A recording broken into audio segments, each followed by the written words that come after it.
Oi, Hugo, boa noite a todos. Boa tarde, né, a todos, ainda não é boa noite. A gente vai dar início a mais um seminário. Sou a professora Juliana, vou estar aqui com vocês, coordenando esse seminário do professor Hugo Maia Torquato, que é mestre em enfermagem pela Escola de Enfermagem Ana Nery. Ele é enfermeiro também, lá do Centro de Monitoramento do Covid de Macaé. E ele trabalha com essa questão do acolhimento de mulheres em situação de violência na perspectiva do cuidado integral, que foi relacionado à dissertação dele de mestrado, esse trabalho. Hugo foi meu aluno em Macaé, né, Hugo? Então, estou ficando meio velha, né? Quero agradecer a aceitação do convite. Também quero agradecer em nome da Unifase e do GPENF, que é o Grupo de Pesquisa em Enfermagem, por você estar aqui presenteando a gente com um pouco do seu conhecimento nessa área. E aí, você tem 1 hora e meia para estar fazendo a sua palestra, que eu tenho certeza que vai ser brilhante. A gente tem outros professores aqui do GPENF, a gente também tem a presença da professora Adriana, que participou de um dos nossos seminários. Ela é professora também da UFRJ Macaé. Obrigada por estar presente, Adri. E é com você, Hugo. Só começar. A Helga também está aqui com a gente, que é do grupo de pesquisa, dando um prestígio. E eu acho que a gente já tem 146 alunos, o pessoal vai entrando. Então, Hugo, quando você quiser começar, pode começar. Tá ótimo. Obrigado, Ju. Boa tarde a todos, né? Como a Juliana falou, eu sou o Maia Torquato, sou enfermeiro, mestre em enfermagem e atuo aqui na Secretaria de Saúde do município de Macaé, no hospital de referência do Covid aqui do município. Antes de começar, queria agradecer, Ju, pelo convite, agradecer a todos e parabenizar, né, pela escolha do tema. Eu sou suspeita a falar, né, porque é um tema que eu gosto muito, foi o tema da minha dissertação de mestrado, então é algo que me chama muita atenção e é sempre muito gratificante discutir sobre esse assunto. Então, a gente vai falar um pouquinho hoje a respeito do acolhimento de mulheres em situação de violência, principalmente a violência pelo parceiro íntimo, visando a integralização do cuidado. A gente vai discutir algumas questões a respeito das políticas, do que é a violência, e depois, né, a rede de apoio para essas mulheres. Bom, então, para começar, né, eu trago aqui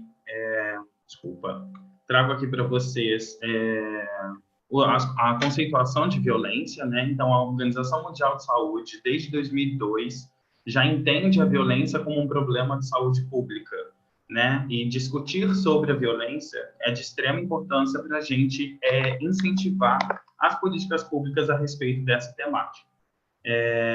Tendo o objetivo de reduzir a mortalidade de jovens e adultos, entendendo que a violência ela é a maior causa de morte no mundo todo de pessoas de 15 a 44 anos. E ela possui diferentes representações, tanto para homens quanto para mulheres. Quando a gente fala da violência para os homens, ela tem um caráter de prevalência no ambiente público, né? Brigas de trânsito, assaltos, briga em bares, morte, enfim.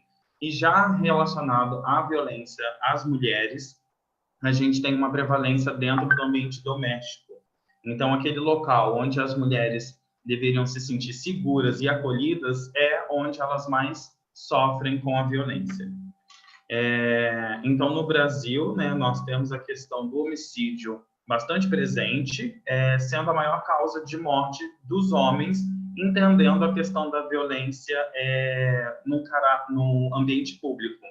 Mas quando a gente fala na questão da violência às mulheres, né, a violência de gênero, a mulher acaba sendo a que mais sofre, né, tendo em vista toda a construção sociocultural, né, do nosso entendimento social, que vem desvalorizando as mulheres e, consequentemente, acarretando maiores danos para a qualidade de vida dessas mulheres em virtude da violência de gênero. E as pesquisas mais atuais mostram que o principal agressor dessas mulheres acabam sendo seus atuais ou os ex-parceiros íntimos.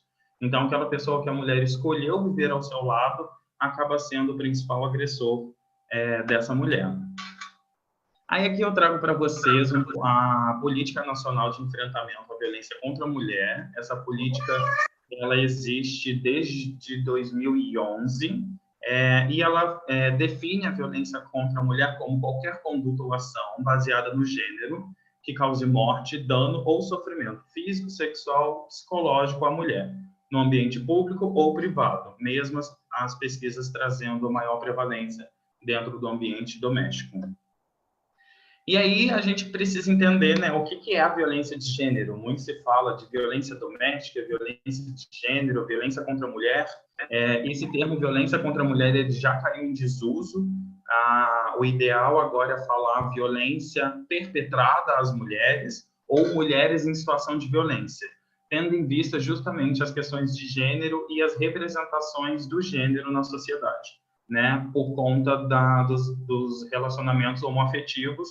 Então, a gente diz mulheres em situação de violência, tendo em vista que essa mulher pode ser agredida por um homem ou por uma outra mulher.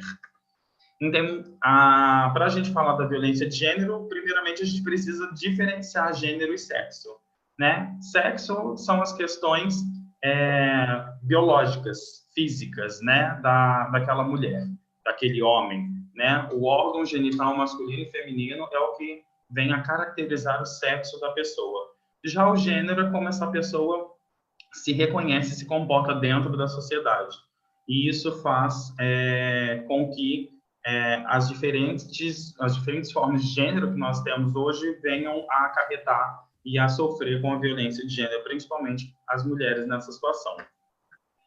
Nós temos as políticas públicas, né, já lá no início do século XX, que já fala muito da questão das mulheres, né, mas ainda assim, essas políticas, elas começaram a falar das mulheres, mas a mulher ela ainda tinha uma visão de doméstica, sendo que essas mulheres tinham que ficar em casa para servir os seus maridos, e uma visão de inferioridade, né, as mulheres, sabemos, né, que não tinham direito a voto, não tinham direito a ocupar cargos de chefia, de confiança, em qualquer ambiente que fosse, simplesmente pelo fato de serem mulheres. Então, as políticas públicas, na época, na década do século XX, traziam a mulher já bastante inferior ao homem.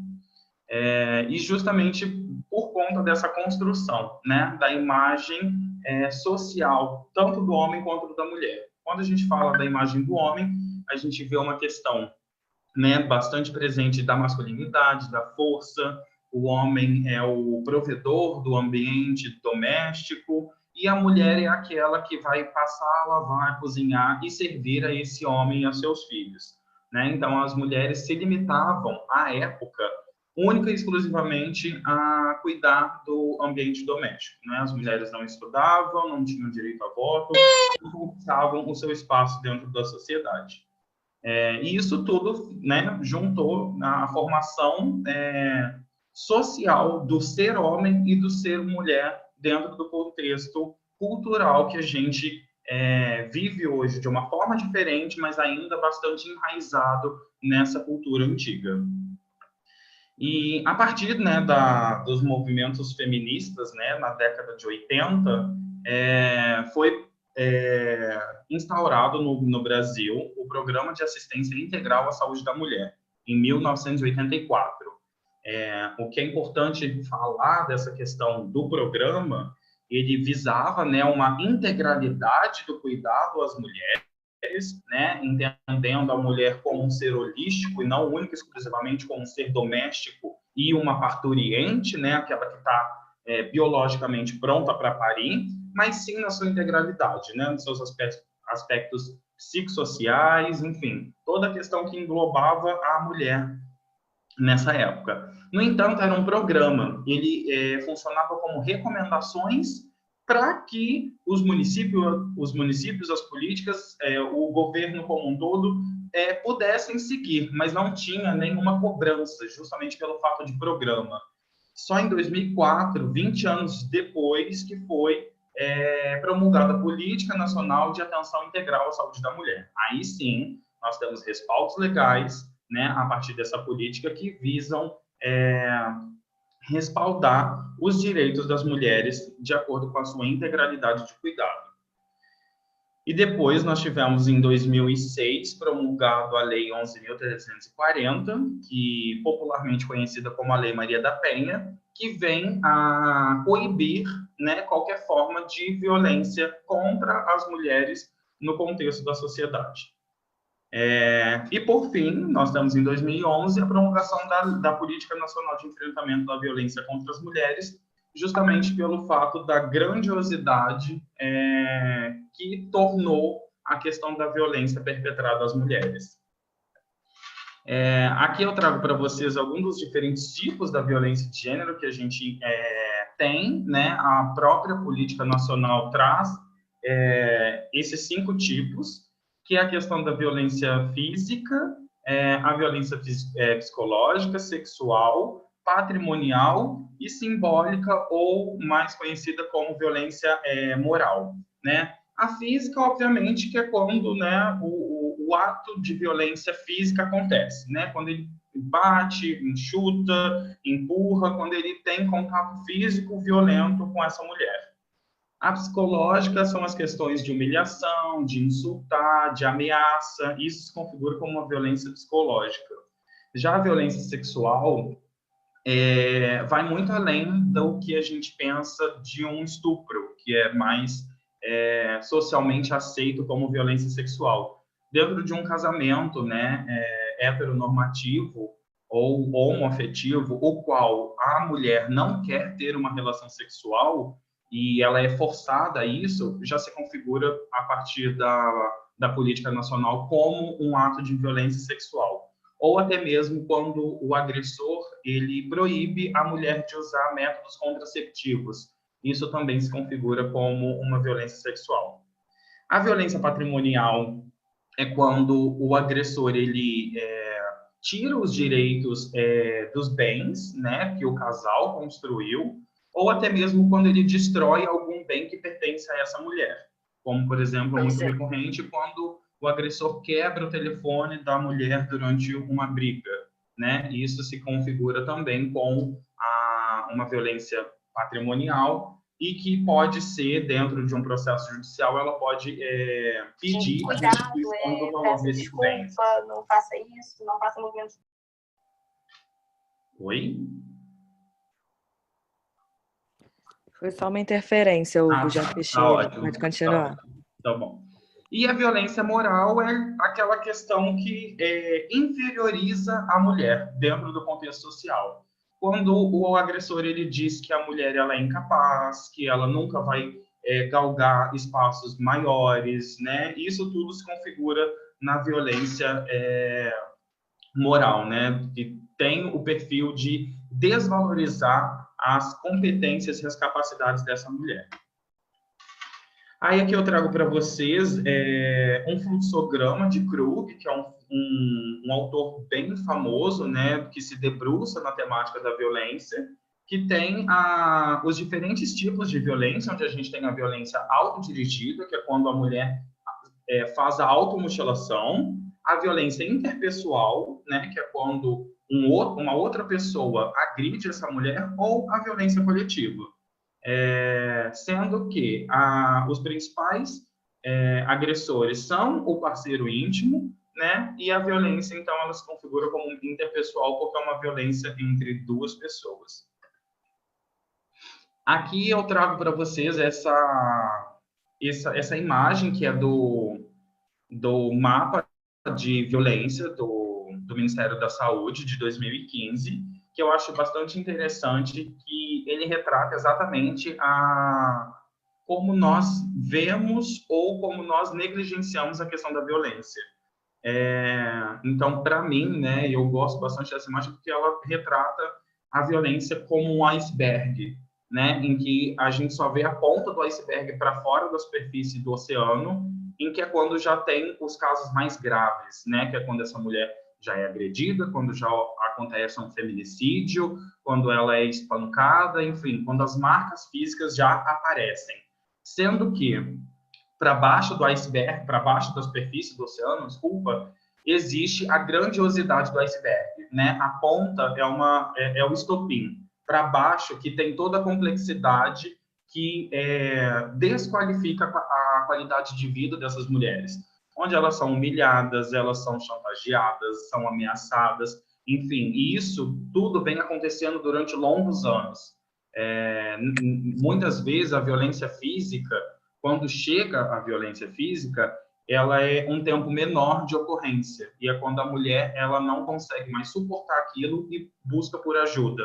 Mas antes disso, ela já vem sofrendo uma violência moral, psicológica, durante longos anos, e ela não consegue se reconhecer dentro de um cenário violento por conta dessas minúcias e dessas formas mais sutis de ocorrência da violência. Aqui eu trago para vocês, né, dentro do mapa da violência do Ministério da Saúde, os principais agressores das mulheres, em que para crianças de 1 a 11 anos, o principal agressor acabam sendo os próprios pais, né, principalmente as mães, justamente por conta desse caráter, né, social e estabelecido, né, de que é a mulher que cuida dos filhos e está lá, né, ajudando não, né? A mulher tem a responsabilidade de criar e educar os filhos. O homem, socialmente, tem a questão de ajudar, né? Quando um homem troca a fralda do filho, a gente sempre fala, ah, que lindo, como ele te ajuda. Não, ele está cumprindo a obrigação dele de pai, né? A mulher não fez o filho sozinho. Então, a gente precisa desmistificar essas questões que diariamente a gente acaba reproduzindo. Para os adolescentes, né, de 12 a 17 anos, ainda prevalece majoritariamente os pais como os principais agressores, mas já começam a aparecer os parceiros íntimos, atuais ou os ex-parceiros, justamente por conta da faixa etária de já começar os relacionamentos afetivos. Para jovens e adultas, o principal agressor é o ex-parceiro ou o atual parceiro íntimo, e para as idosas a gente tem uma inversão, né? Enquanto para as crianças o principal agressor são os pais, para os idosos o principal agressor acaba sendo o filho. Aí aqui eu trago para vocês também do mapa da violência do Ministério da Saúde um panorama mundial de acordo com a ocorrência da violência. Dentro dessa imagem a gente consegue perceber de que a violência, por mais que tenhamos algumas regiões, né, lá no Sudeste Asiático, na região africana, com maiores índices de ocorrência, e a gente pode entender por uma questão, né, de serem regiões menos favorecidas em questões socioeconômicas, mas que a violência ela é disseminada ao longo do mundo de uma forma bem coerente, né?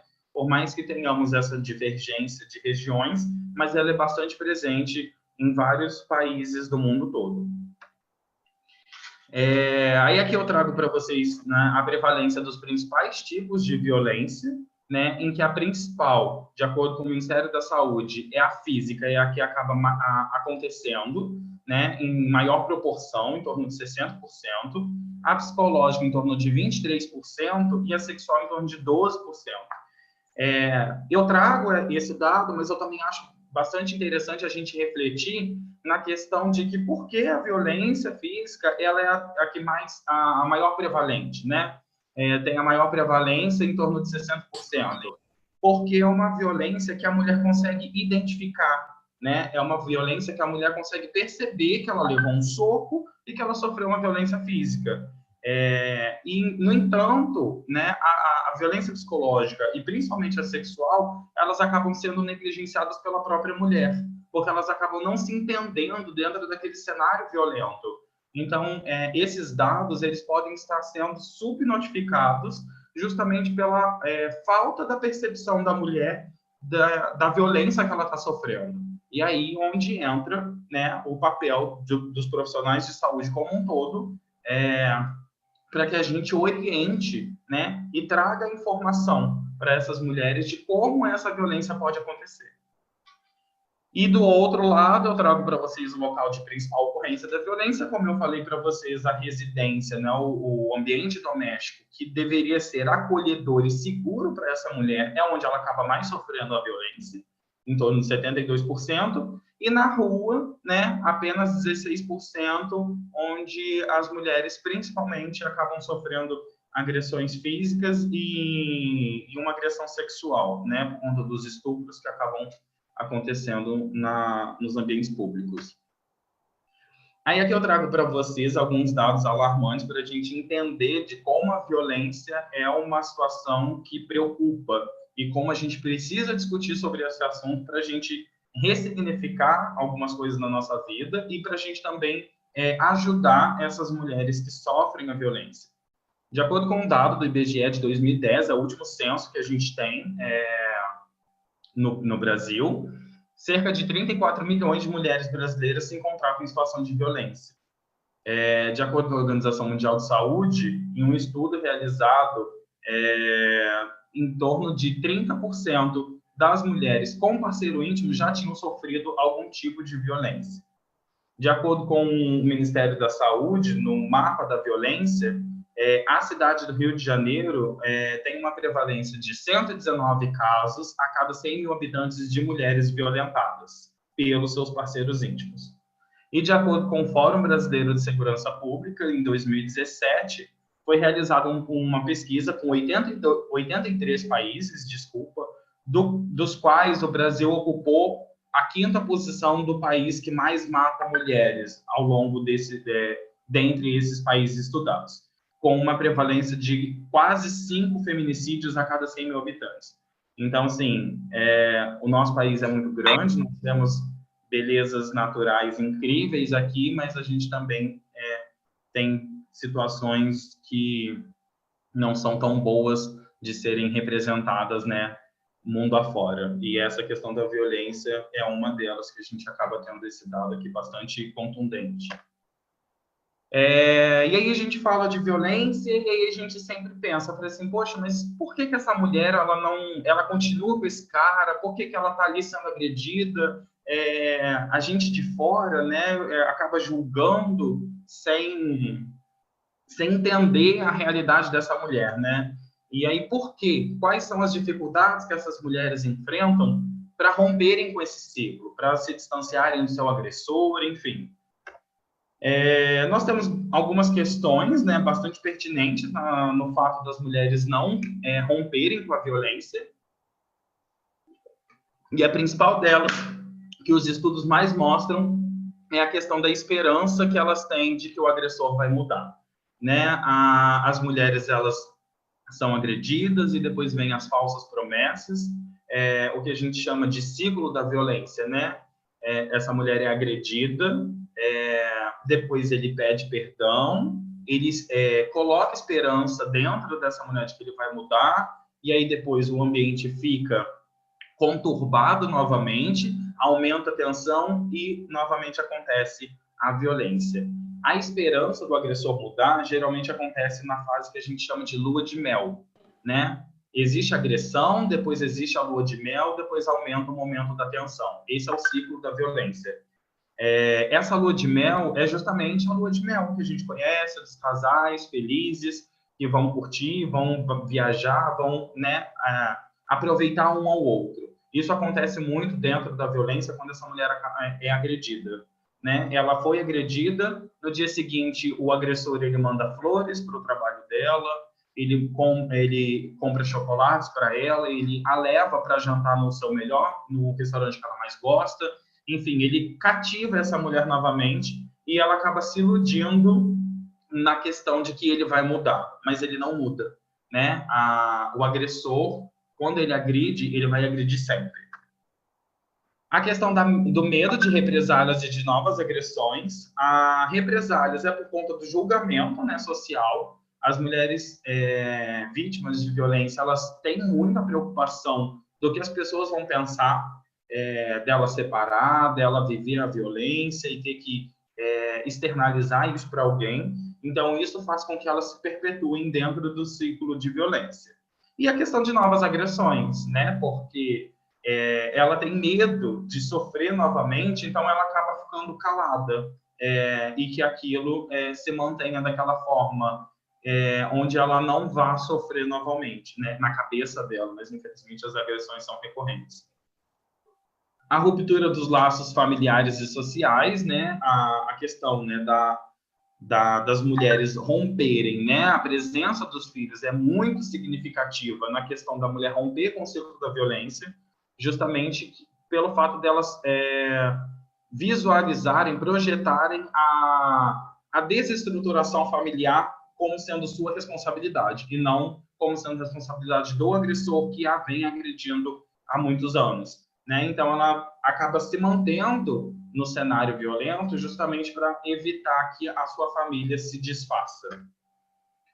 Medo de perder a guarda e a responsabilidade dos filhos, isso também é bastante presente, né, no discurso das mulheres, justamente por conta das ameaças que o agressor faz, né? E ele sempre diz que caso ela largue dele ou venha abandonar o lar, ele vai pegar a guarda dos filhos e tudo mais. E também tem a questão de quando essa mulher foge do ambiente violento, ele coloca na cabeça dela de que isso se configura como abandono de lar. E aí ela acaba tendo medo de perder a guarda dos filhos por ter abandonado o lar.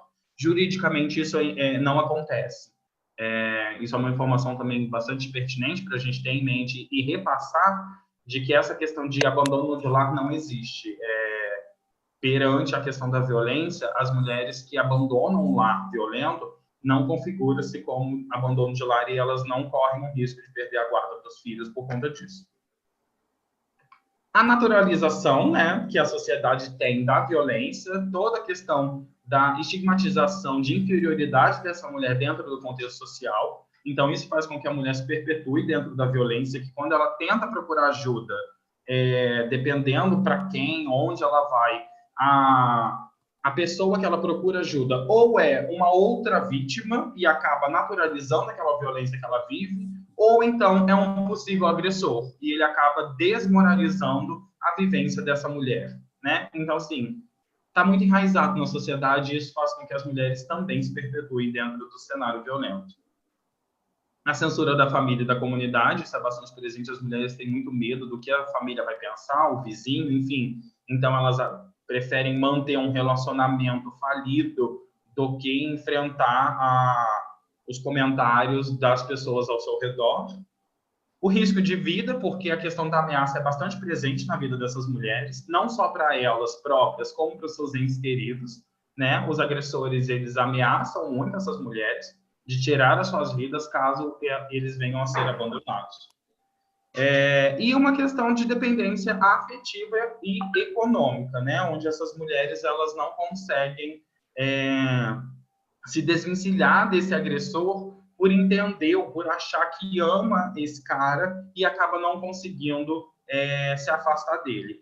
E uma questão bastante pertinente também é a questão da dependência econômica, né? Às vezes essa mulher ela fica dentro de casa, ela não trabalha e ela depende financeiramente do agressor, então ela acaba pensando 2, 3 vezes antes de sair de casa e ter que recomeçar a sua vida sem ter uma base financeira estabilizada. E aí, obviamente, né, ela se mantém dentro do ciclo da violência que eu já falei para vocês.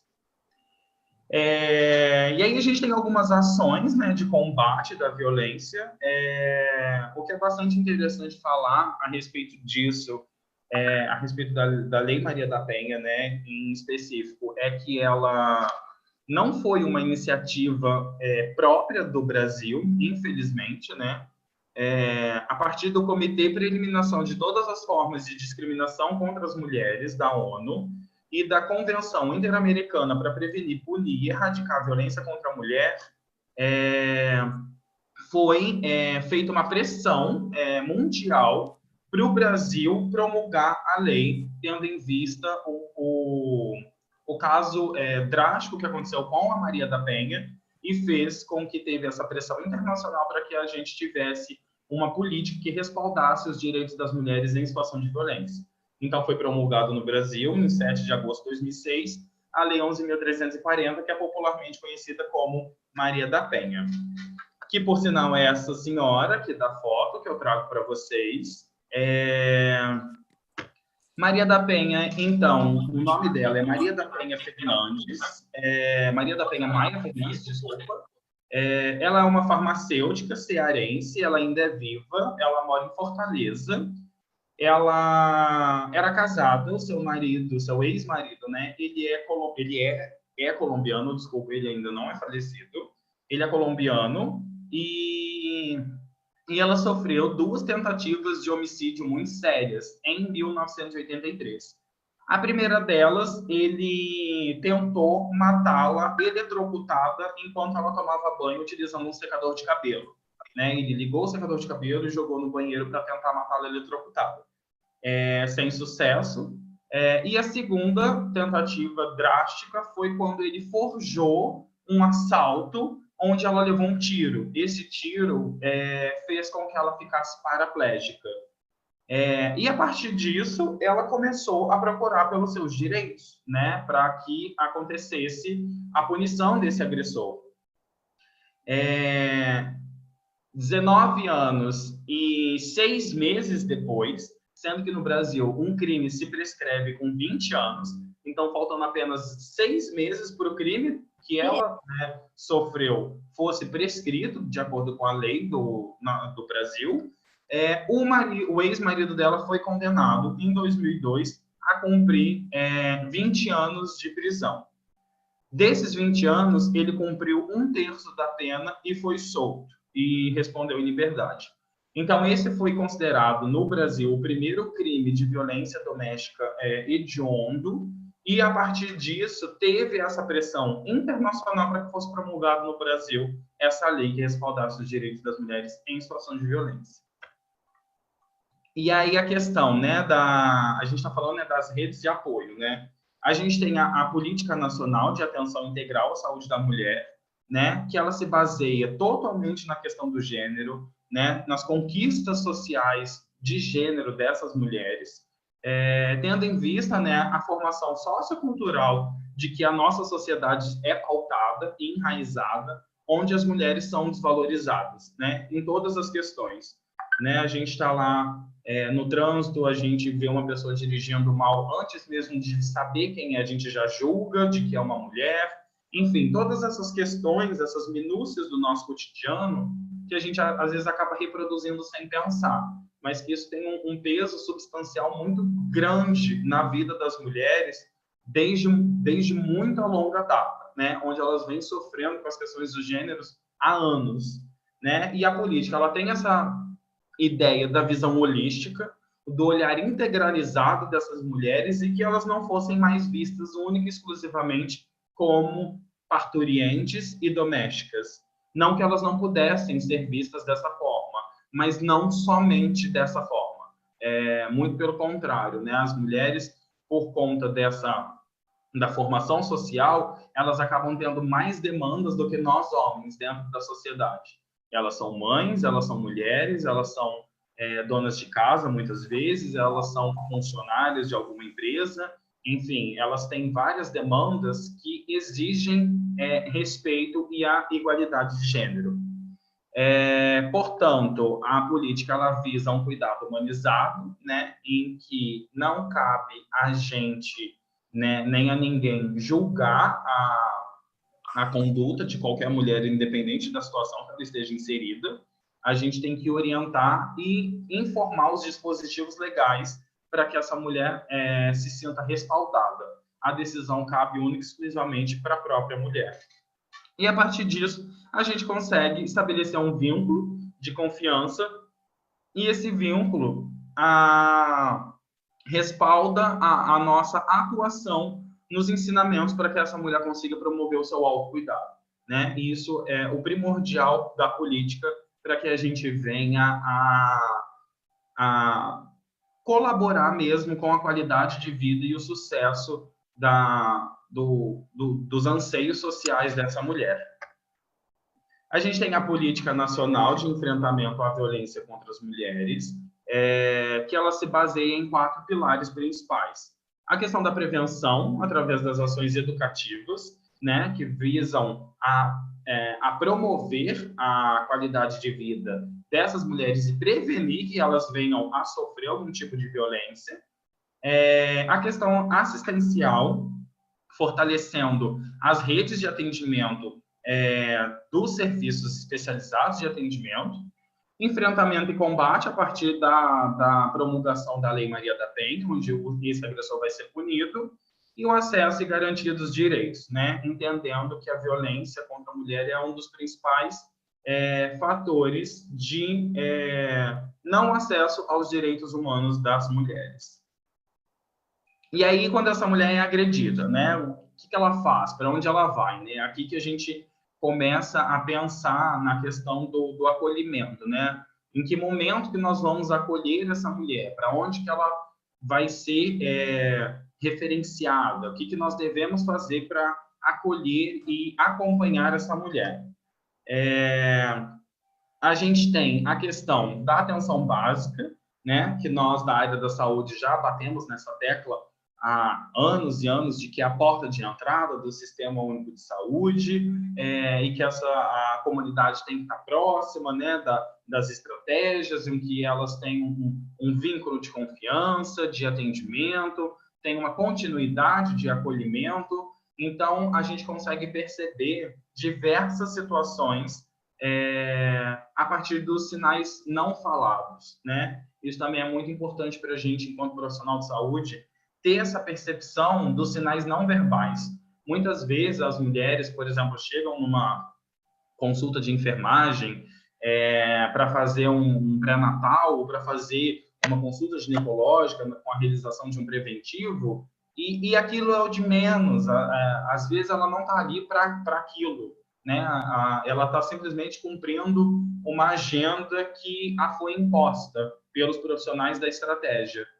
Mas ela acaba indo, só que muitas vezes a intenção dela é procurar por socorro nas entrelinhas, e aí que a gente precisa ter empatia, né? Um olhar atento, uma escuta ativa para que a gente consiga perceber, né, como essas mulheres vêm sofrendo e as formas que elas vêm sofrendo a violência.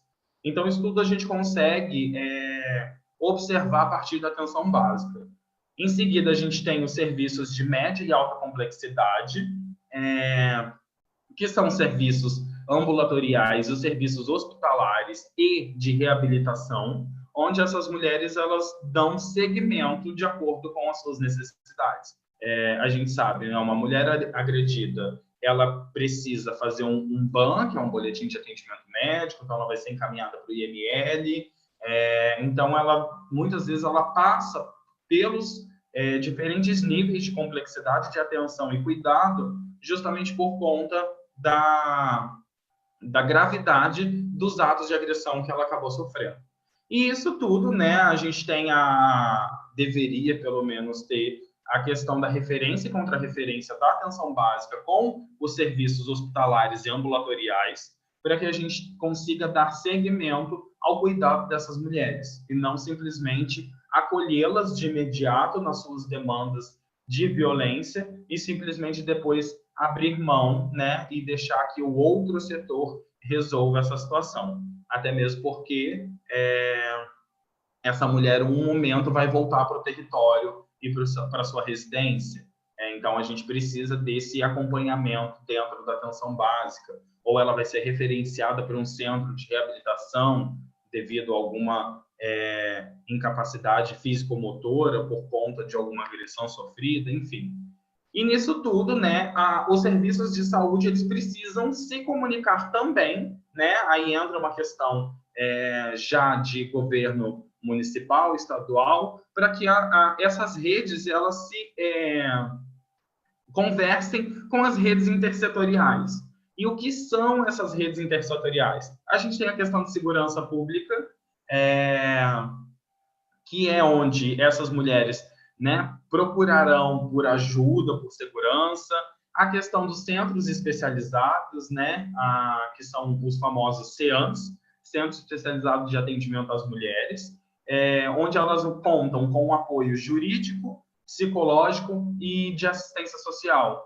né? Então, dentro dos centros, elas conseguem ter apoio e acompanhamento desses 3 profissionais diferentes e que vão ajudar essas mulheres no combate ao ciclo da violência.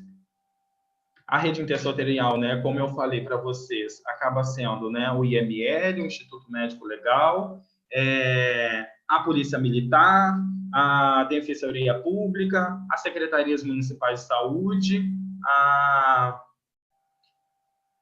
o Departamento de Polícia Civil, né, em que essa questão do Departamento de Polícia Civil é de grande importância para a gente brigar, né, e estar sempre buscando a questão da implementação de uma DEAN, que é uma Delegacia Especializada de Atendimento às Mulheres.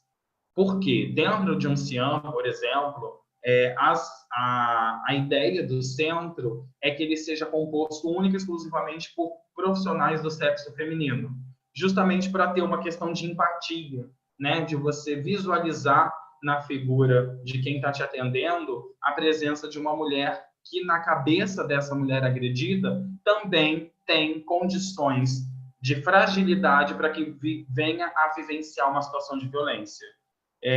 Não que a presença de um homem dificulte o estabelecimento do vínculo de confiança, não é isso, mas que a gente consegue perceber, né, uma maior dificuldade dessa mulher se abrir, né, e contar a sua história para que ela seja acolhida da melhor forma. Isso é fato, né, porque ela vai visualizar naquele profissional, seja um advogado, um assistente social, ou um psicólogo, ou até mesmo nas questões de saúde, na atenção básica, com um médico, um enfermeiro, ela vai visualizar a figura do agressor, né? E esse é um grande problema que nós temos dentro dos municípios que não tem uma DEAN, né? Que são as delegacias da mulher, que as mulheres vão para o CEAM, elas são encaminhadas, o CEAM ele não faz denúncia, obviamente, né? Não é uma delegacia, então elas são encaminhadas às delegacias das mulheres. Lá dentro, aqui em Macaé, por exemplo, nós temos o CIAM, mas nós não temos uma delegacia especializada. Então, essa mulher ela é encaminhada para a Polícia Civil. E lá dentro do departamento, ela acaba dando de cara com um homem acolhendo ela, né? Um promotor ou então um delegado. E muitas vezes, esses policiais, eles são potenciais agressores, né? Então, essas mulheres acabam sendo, além de ficar na questão de revisitar as memórias da violência, o que isso traz danos psicológicos para as mulheres, elas acabam sendo desmotivadas a dar sequência no processo de buscar pelos direitos, né, no processo de denúncia. Porque os próprios policiais acabam desmotivando essas mulheres, dizendo que é uma briga de casal, que isso vai passar, que não tem necessidade, e isso acontece principalmente quando essa mulher ela retrata uma violência não física, uma violência psicológica, uma violência moral, uma violência patrimonial. Essas mulheres tendem a serem desencorajadas de continuar com a denúncia, tendo em vista a conduta desses profissionais, né, de segurança, e também, obviamente, pode acontecer dentro dos ambientes de saúde, né, todos com uma conduta não ética acabam, né, desmotivando essas mulheres. Então, dentro de um acolhimento, né, multiprofissional de mulheres em situações de violência, a gente precisa, como eu falei, perceber através da escuta ativa, né, dar importância àquilo que aquela mulher está trazendo para a gente, principalmente os sinais não verbais, né? As mulheres que vivenciam a violência, elas falam muito com o corpo, elas falam muito com o olhar, e às vezes a gente fica naquele método de acolhimento e atendimento hospitalocêntrico, em que a gente quer, né, dar uma medicação para passar a dor, fazer um curativo para estancar um sangue, acabar com um problema, né, colocá-la em uma cadeira de rodas para reabilitá-la, e a gente desmerece as minúcias, né, as entrelinhas que essa mulher vem vivenciando. né, todo aquele sofrimento que ela tem, que perpassa aos danos físicos, né? E os danos psicológicos, eles se mantêm, porque uma ferida a gente cura, né? A dor a gente consegue reverter, um processo de reabilitação nem sempre a gente reverte, mas a gente consegue ressignificar coisas na vida dessas mulheres, mas os danos físicos, os danos psicológicos e as memórias que essas mulheres vão carregar para o resto da vida, isso a gente dificilmente consegue retirar da cabeça delas. E é aí, nesse momento, que a gente peca. É nesse momento que a gente acaba desmerecendo e não dando a devida importância a como as minúcias psicológicas acarretam problemas piores na qualidade de vida dessas mulheres do que a própria violência física, né? E a partir disso a gente consegue, obviamente, estabelecer um diálogo, né? Estabelecer aquele vínculo de confiança, que isso sabemos, né? Na área da saúde, que é primordial para que a gente dê seguimento ao acolhimento e atendimento. De nada adianta nós não estabelecemos confiança. Podemos ser os melhores profissionais da vida. Se não houver empatia, né, e confiança entre profissional e cliente, acabou ali, a gente não consegue dar seguimento no cuidado. Né? Respeitar, obviamente, os aspectos éticos legais. Isso é muito importante para nós, profissionais de saúde, principalmente pelo fato de que não cabe a nós denunciar ninguém. Tá? Isso a gente tem que ter muito presente na nossa cabeça também. Nós temos que orientar essa mulher com todos os dispositivos, todas as formas que ela tem de combate à violência.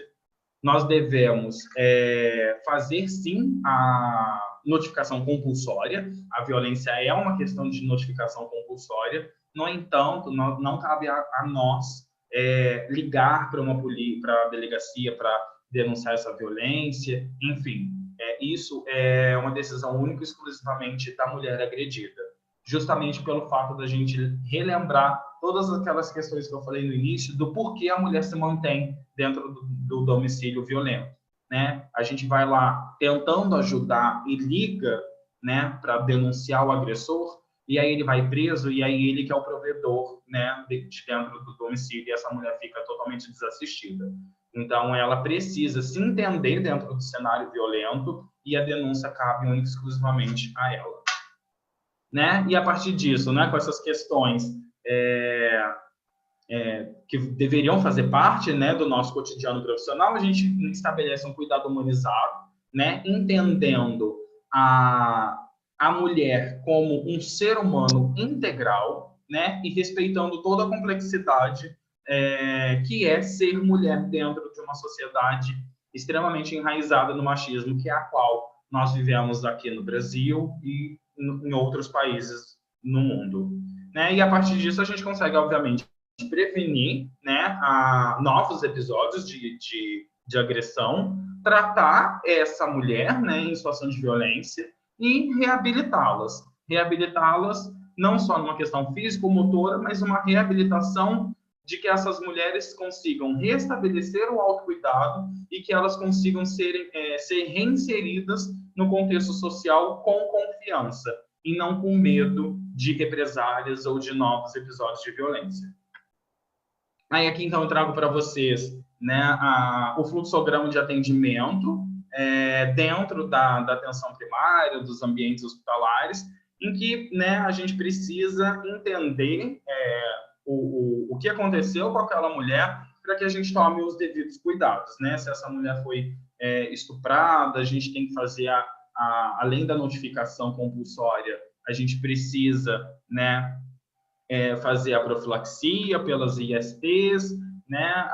Ela tem que ser referenciada, caso ela tenha dado entrada, primeiramente, dentro de uma unidade hospitalar de urgência e emergência, então ela precisa ser referenciada para atenção primária, onde a equipe do NASP, né, que é o núcleo de apoio, vai ser acionado para que essa mulher tenha um acompanhamento psicológico, e isso faz parte da nossa atuação enquanto profissionais de saúde, né? Todos nós podemos, dentro das nossas alçadas profissionais, atender e acolher, né, e dar seguimento ao atendimento das mulheres em situação de violência.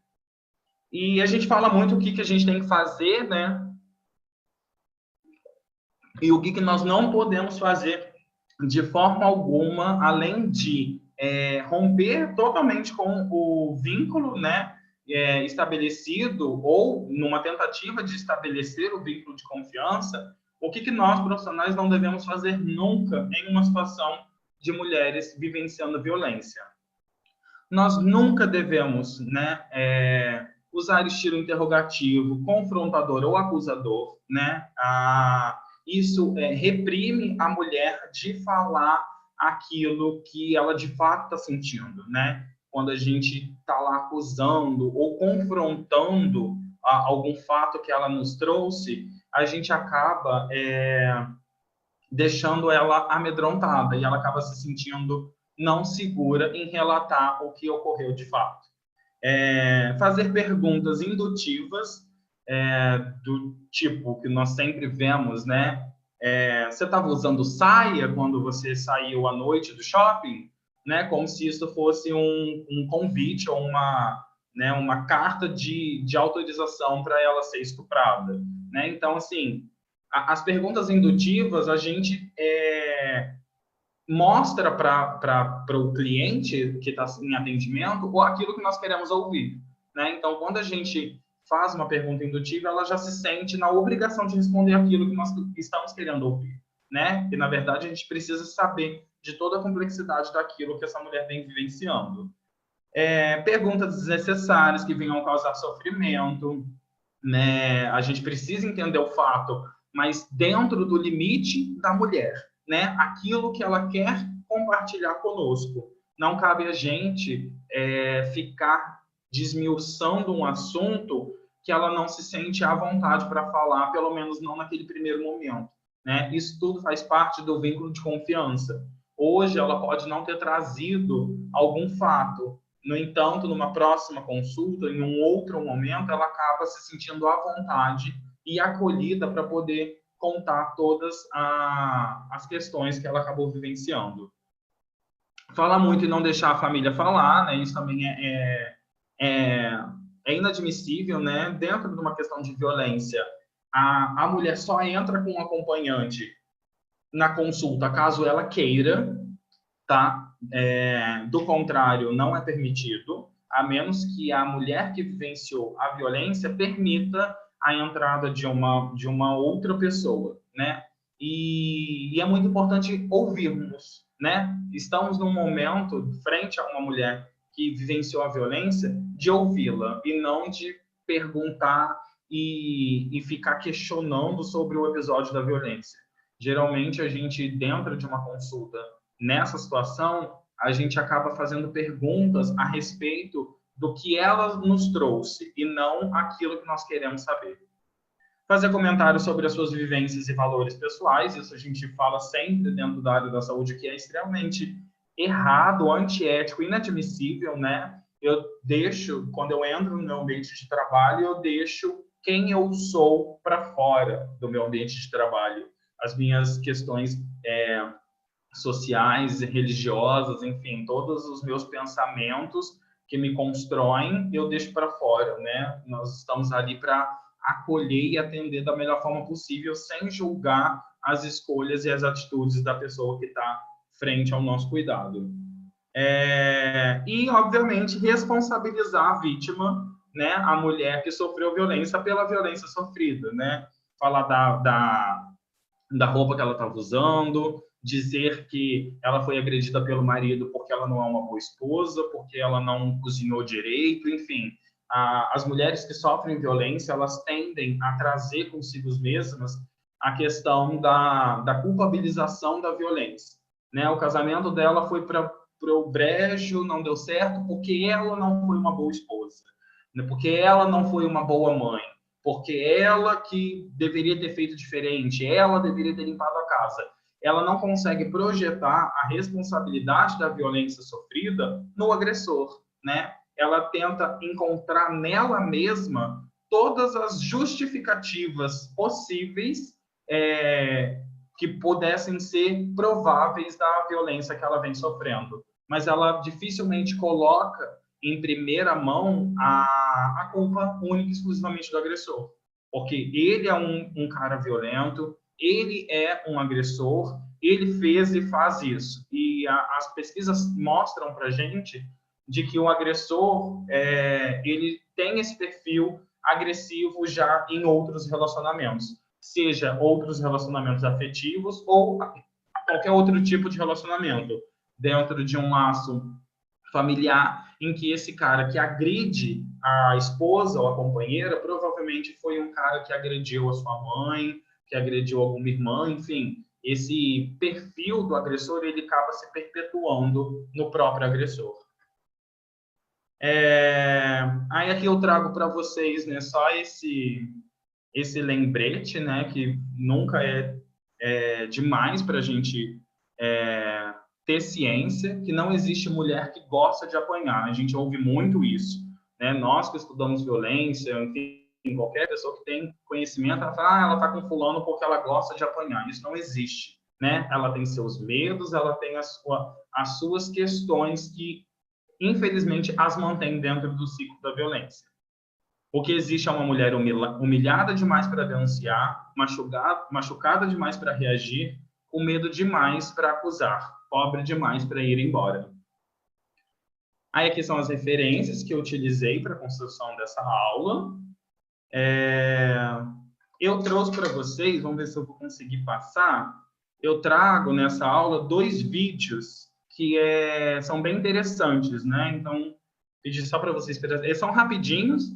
O primeiro vídeo, eles são vídeos bastante emocionantes. Eu confesso que toda vez que eu dou essa aula eu me emociono e acabo chorando, né? Eu sou homem dentro de um contexto social que nunca vou sofrer o tipo de violência que as mulheres sofrem, mas a sensibilidade e empatia enquanto ser humano, de me colocar no lugar da outra, me faz sofrer, né, de uma questão imaginária, tudo que as mulheres sofrem, né? Então, esse vídeo, ele é um vídeo da Polícia Militar de Santa Catarina, que são áudios reais do momento que as mulheres ligaram para realizar a denúncia ou pedir por ajuda. Então, são áudios reais bem impactantes.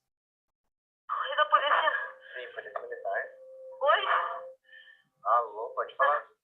O meu marido estava me espancando. Quem? O meu marido. Seu marido? Eu consegui com ele e ver dois filhos ali. Eu tô toda machucada. Polícia militar? Eu tô aqui em casa, meu pai, ele quer bater na minha mãe. Ele tá tentando colocar fogo na casa. Fiquei rápido, pelo amor de Deus. Ele tá ameaçando com minha mãe. Por favor, eu preciso de ajuda. Meu namorado tá me agredindo. Agora, eu preciso de ajuda. Você encontrar no meu celular, vai ser pior. Tô te avisando. Certo? Ele olha para tudo aí. Boa noite. Eu preciso de uma criatura com urgência. Por favor, meu marido então dia até agora tá me morto na minha casa. Ele tentou agredir? Me agrediu, ele quase me matou. Eu tava dormindo, eu não queria dormir. Moço, pelo amor de Deus, eu preciso de uma ajuda da rua. Moço, eu me acordei, eu acho que o ex-marido da moça matou a minha sobrinha. Pelo amor de Deus, me ajuda.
Aí, só para finalizar, eu trago essa imagem, que ela é uma pintura aqui do muro do CEAM, aqui de Macaé, que foi feito pelas estagiárias de psicologia, que diz o seguinte: me levanto sobre o sacrifício de 1 milhão de mulheres que vieram antes de mim e penso, o que é que eu faço para tornar essa montanha mais alta para que as mulheres que vierem depois de mim possam ver além? Aqui a gente consegue perceber como todos estamos envolvidos. E é isso, gente. Obrigado mesmo pela atenção de todos. Espero que vocês tenham gostado da gente ter discutido, ou vamos discutir agora, né, um pouco do assunto. E é isso. Obrigado mesmo. Nossa, Hugo, como sempre arrasando, né? Tivemos muitos elogios ali, principalmente com os vídeos, os do áudios reais são muito impactantes. É uma dúvida que fica, né? Eu acho que é o que mais a gente percebe aí, quem está na prática e quem está indo para a prática, que são os nossos alunos, né? Um dia. Eu queria saber de você, que já trabalhou com isso, que estudou isso, né? Quais são os maiores desafios? Porque a gente tem toda uma rede de organização em cima disso, mas a gente sabe que o fluxo de comunicação é complexo, né? E aí, quais são os maiores desafios de acompanhamento e de tratamento dessa mulher, né, que é vítima de violência? Como é que isso se comporta mesmo na prática? Então, o que acontece? A gente tem alguns dispositivos, né, que, graças a Deus, funcionam muito bem, e isso, né, é reconfortante para a gente de ver que essas mulheres têm um alicerce, né, na questão da violência.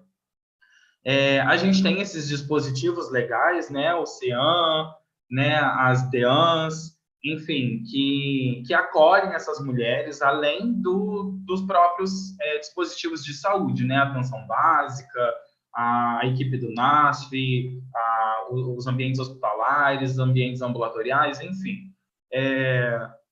E isso são dispositivos que nos ajudam, né, nessa questão. Mas quais são os nossos enfrentamentos, né? Quais são as nossas grandes dificuldades? Primeiro, desmistificar da cabeça dessa mulher de que a culpa não é dela, né? Tirar a imagem dessa mulher enquanto culpada da agressão que ela sofreu, né? Segundo, a questão do preparo dos profissionais, né? Penso que isso é uma situação de extrema importância, né? Tanto numa questão de acolhimento de segurança pública nas delegacias ou nos ambientes de saúde.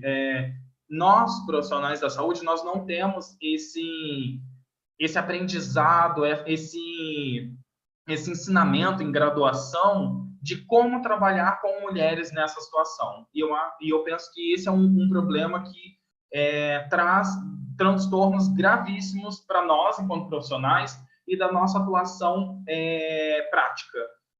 Porque a gente acaba não tratando a mulher com o devido respeito e com a devida importância que ela merece, né? Ou que ela precisa ser tratada para que ela consiga se desvincular do agressor, né? Então, para mim, né, o preparo dos profissionais em qualquer âmbito, segurança pública, saúde, jurídico, assistência social, ainda assim se configura como fator assim decisivo para a manutenção das mulheres nas situações de violência. Elas se sentem desencorajadas, se sentem desassistidas e acabam não dando seguimento no processo de denúncia e de rompimento do ciclo.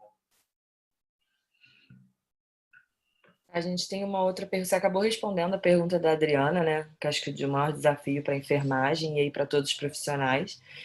E aí também a gente tem uma pergunta de uma aluna que, diante de uma situação de violência contra a mulher em uma emergência hospitalar, como é que a enfermagem ela passa a lidar com isso dentro da emergência? Sim, dentro dos serviços de urgência e emergência, né, a gente precisa, né, obviamente, acolher as questões físicas dessa mulher, né, não é para a gente, né, deixar isso de lado. Muitas vezes elas chegam extremamente machucadas, agredidas, né, fisicamente, e a gente precisa resolver essas questões de prontidão.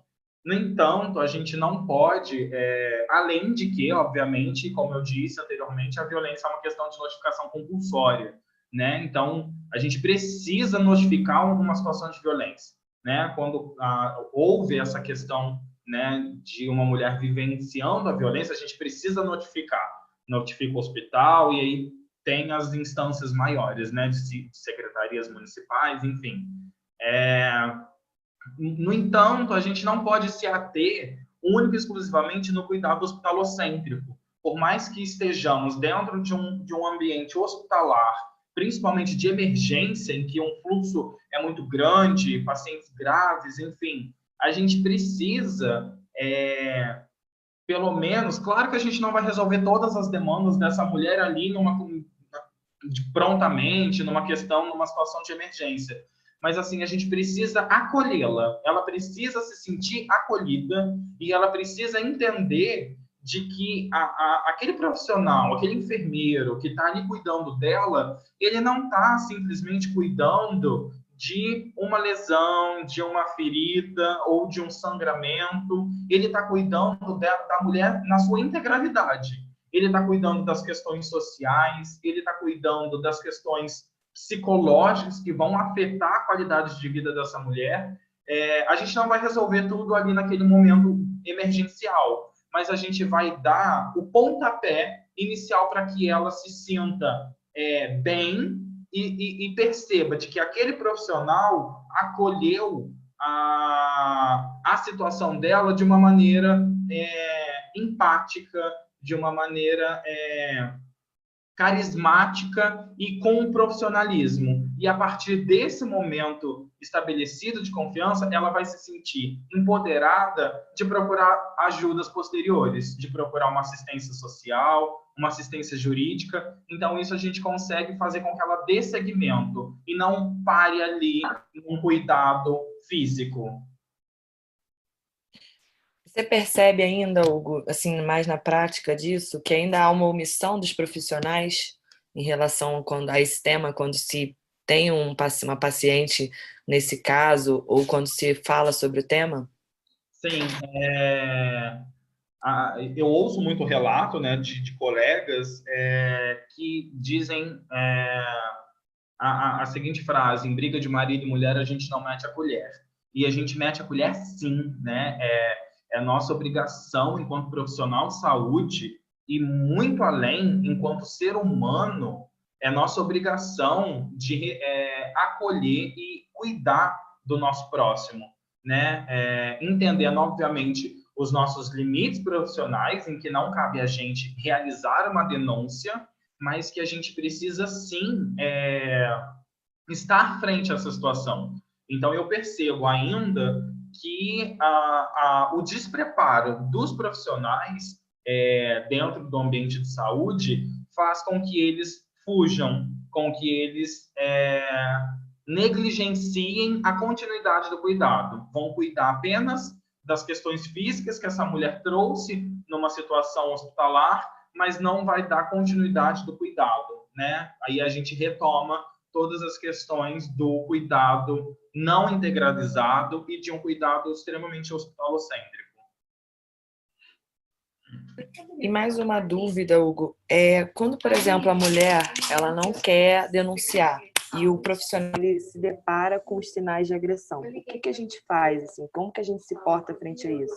Sim, a gente...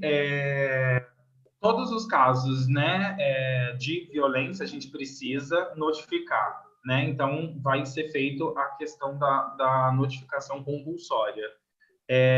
E a gente, o nosso dever dentro de um ambiente hospitalar, né, ou até mesmo de atenção básica, o qual a mulher não deseja denunciar, a gente precisa informá-la e muni-la de informações, né, de todas as questões de cuidado que ela tem, né, todos os dispositivos, o que ela pode, o que ela não pode, o que a Lei Maria da Penha respalda enquanto de direito. Hoje em dia nós temos a lei, ela foi reformulada, que antigamente a mulher fazia denúncia e a lei permitia de que essa mulher retirasse a denúncia. Ela retirava a denúncia ou por uma questão de reatar o casamento, o relacionamento, ou por uma questão de ameaça, né? Ela era ameaçada, então ela acabava retirando a denúncia. Hoje em dia, a lei não permite mais isso, né? A partir do momento que ela realiza a denúncia, isso vai dar seguimento na Defensoria Pública num processo civil, né? E isso não é mais passível de remoção dessa denúncia. Então, a gente precisa munir essa mulher de informação. Não cabe a gente julgar a permanência no relacionamento abusivo, não cabe a gente dizer o que ela deve fazer, isso é inadmissível, né? A gente nunca pode tomar essa postura de dizer o que o outro deve fazer a respeito da sua vida. Nós não sabemos o que ela vivencia dentro daquele lar. A gente só sabe da questão da violência, que às vezes é o estopim por ela ter chego ali para a gente, mas ela vivencia outras demandas sociais, de assistência social, muito mais agravadas do que a violência. Então, a gente precisa munir essa mulher de informação, orientá-la quanto a todos os dispositivos possíveis, legais, e onde ela pode procurar ajuda. A decisão final vai ser única e exclusivamente da mulher. Então, Hugo, as perguntas se encerraram nessa sua palestra brilhante, foi super esclarecedora, até para pontos que a gente começa a raciocinar, né? O que é violência, o que não é. Então, aquela figura do iceberg, ela foi extremamente importante, eu acho que desenha muito bem muitos cenários que mulheres passam e não identificam esse tipo de violência, né? E a gente sofre muito ainda por aí. Queria te agradecer imensamente por aceitar o convite, sabe que você mora no meu coração. E eu sei o quanto você se dedica a esse estudo, o quanto você é dedicado a essa causa mesmo e se coloca à frente defendendo todos os seus princípios relacionados ao tema, e é uma pessoa maravilhosa, de um caráter imensurável. E saiba que eu sempre tenho muito orgulho de ver o quanto você cresceu aí nesses seus estudos, tão fofo mesmo. Queria agradecer em nome de novo do GPENF, da Unifase, por estar permitindo que você venha falar um pouco para os nossos alunos, fazendo essa conexão aí Macaé-Petrópolis, né? Que é muito importante. E as portas vão estar sempre abertas aí para você estar junto com a gente, dando um pouquinho do seu conhecimento, tá bom? Um beijo. Gente, agradeço demais novamente, agradeço a todos, agradeço ao grupo de pesquisa, em especial a Juliana pelo convite, né? É um imenso prazer.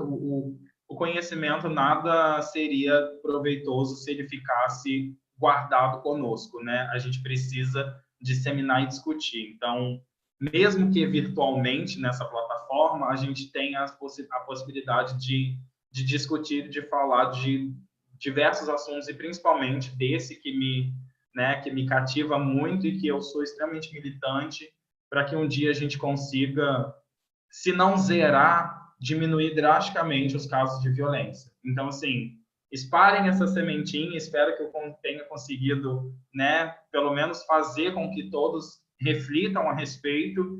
E é isso, gente. Muito obrigado mesmo, obrigado pela atenção de todos, obrigado, Ju.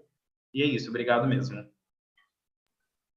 Então é isso, pessoal. Agradeço a presença de todos aqui até o final. Tivemos bastantes participantes. E vou encerrar a palestra. E mais uma vez, muito obrigada, tá bom? Um beijo para você, um beijo a todos e boa noite. Boa noite.